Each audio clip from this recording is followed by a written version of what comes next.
ఆలోచించుకోవాలా. మీరు 14 సంవత్సరాలు ముఖ్యమంత్రిగా ఉన్నప్పుడు మీకెందుకు రాలేదండి ఆ రోజు అమ్మఒడి ఆలోచన, లేకపోతే తల్లికి వందనం ఆలోచన? ఇది జగన్మోహన్ రెడ్డి గారిది కాదా? జగన్మోహన్ రెడ్డి గారికి అది కాదా క్రెడిబిలిటీ ఉండేది? అదేవిధంగా ఫీజు రియంబర్స్మెంట్ ఎవరు తీసుకొచ్చారండి? ఈ రోజు ప్రతి గ్రామంలో కూడా ప్రతి పేదవాడు కూడా ఉన్నత విద్య చదువుకుంటా ఉన్నాడంటే ఫీజు రియంబర్స్మెంట్ ద్వారానే చదువుకుంటా ఉన్నాడు. ఆ ఫీజు రియంబర్స్మెంట్ ని తీసుకొచ్చిన ఘనత రాజశేఖర రెడ్డి గారిది. దాన్ని ఫుల్ ఫీజు రియంబర్స్మెంట్ చేసినటువంటిది జగన్మోహన్ రెడ్డి గారిది. ఫీజు రియంబర్స్మెంట్ అంటే కొంత మాత్రమే ఇచ్చినారు, ఫుల్ ఫీజు రియంబర్స్మెంట్. ఈ రోజు మీరు 2 సంవత్సరాల్లో ఫీజు రియంబర్స్మెంట్ ఇచ్చినారా? ఇవ్వట్ల, ఒక్క క్వార్టర్ మాత్రమే ఇచ్చినారు. అదేవిధంగా పిల్లల ఖర్చుల కోసం వసతి దీవెన జగన్మోహన్ రెడ్డి గారు తీసుకొని వస్తే ఆ వసతి దీవెనను కూడా తీసేసినారు. ఈ రోజు పిల్లలంతా కూడా చదువుకోలేక డ్రాప్ అవుట్స్ అవుతా ఉన్నటువంటి పరిస్థితి మీరు ఈ రోజు కనుక చూస్తే, మీరు గ్రౌండ్ లెవెల్కి వచ్చి చూస్తే లోకేష్ గారికి అర్థమవుతుంది ఆ బాధ ఏంటన్నది. ప్రతి ఒక్కటి కూడా ఈ రోజు మనం రిజల్ట్ వచ్చిందని సంతోషపడతా ఉన్నాం కదా. జగన్మోహన్ రెడ్డి గారు తీసుకున్నటువంటి ఒక నిర్ణయం, ఆ నిర్ణయమే 3వ తరగతి నుంచే స్కూల్ అసిస్టెంట్ ద్వారా, స్కూల్ అసిస్టెంట్ అంటే ఎస్జిటీలు స్కూల్ అసిస్టెంట్స్ ఇద్దరు ఉంటారు గవర్నమెంట్ స్కూల్.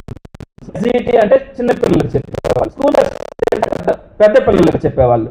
మామూలుగా 6వ తరగతి నుంచి స్కూల్ అసిస్టెంట్స్ నుంచి చెప్పించే పరిస్థితుల్లో జగన్మోహన్ రెడ్డి గారు 6వ తరగతి కాదు 3వ తరగతి నుంచే వాడికి ఫౌండేషన్ ఉండాలా అన్న ఆలోచనతో 3వ తరగతి నుంచే స్కూల్ అసిస్టెంట్ ద్వారానే మనం టీచింగ్ చేయాలని స్కూల్ అసిస్టెంట్ విధానాన్ని ప్రవేశపెట్టి సుమారుగా 8,000 మంది టీచర్లకు కూడా ప్రమోషన్స్ ఇచ్చి స్కూల్ అసిస్టెంట్స్గా ప్రమోట్ చేసి 3వ తరగతి నుంచే సబ్జెక్ట్ టీచర్ ద్వారా టీచింగ్ చేయించినటువంటి పరిస్థితుల్లో మీరు వచ్చిన తర్వాత దాన్ని కూడా ఆ పరిస్థితిని కూడా మీరు తీసేసినటువంటి పరిస్థితి ఉంది. ఇలాంటి అనేకమైనటువంటి మెడికల్ కాలేజెస్ కూడా చదువుకున్నటువంటి పిల్లకాయల ప్రభుత్వ మెడికల్ కాలేజీలు ఉండాలని 17 గవర్నమెంట్ మెడికల్ కాలేజీలు తీసుకొచ్చారు. స్వాతంత్రం ముందు వరకు కూడా కేవలం 11 ప్రభుత్వ మెడికల్ కాలేజీలు ఉంటే మీ 14 ఏళ్ల హయాంలో 0 గవర్నమెంట్ మెడికల్ కాలేజెస్ వస్తే, రాజశేఖర రెడ్డి గారు ఒక 2 తీసుకొని వస్తే, జగన్మోహన్ రెడ్డి గారు ఒక 17 మెడికల్ కాలేజీలు వస్తే ఆ కాలేజీలను కూడా అమ్ముకొని బతకాల్సినటువంటి పరిస్థితుల్లో ఈ ప్రభుత్వాలు ఉన్నాయంటే మీరు ప్రభుత్వ విద్యా వ్యవస్థ గురించి మాట్లాడే హక్కు మీకేముంటుందని నేను ఈ సందర్భంగా కూడా తెలియజేస్తా ఉన్నాను.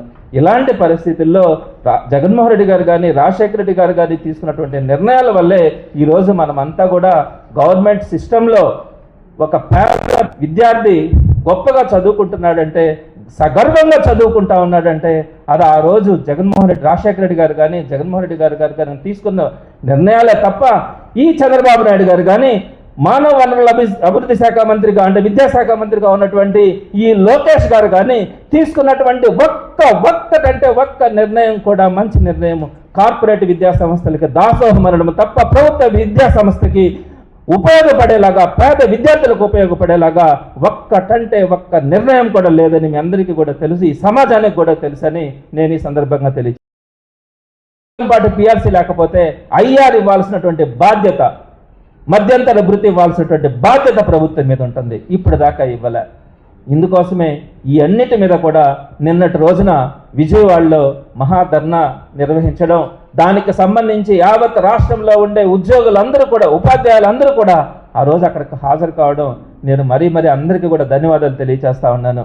ఇక్కడ నేను ఒకటే చెప్తా ఉన్నాను, ఇక్కడ ఉద్యోగులందరూ కూడా అది పోలీస్ డిపార్ట్మెంట్ కావచ్చు, రెవెన్యూ డిపార్ట్మెంట్ కావచ్చు, హెల్త్ డిపార్ట్మెంట్ కావచ్చు, లేదా సెక్రటరియట్ డిపార్ట్మెంట్ కావచ్చు, ప్రతి ఒక్కరు కూడా నడుము ముందుకొచ్చి మీరు కనుక పోరాటం చేయకపోతే ఈ ప్రభుత్వం ఏ ఒక్కటి కూడా నెరవేర్చే పరిస్థితిలే.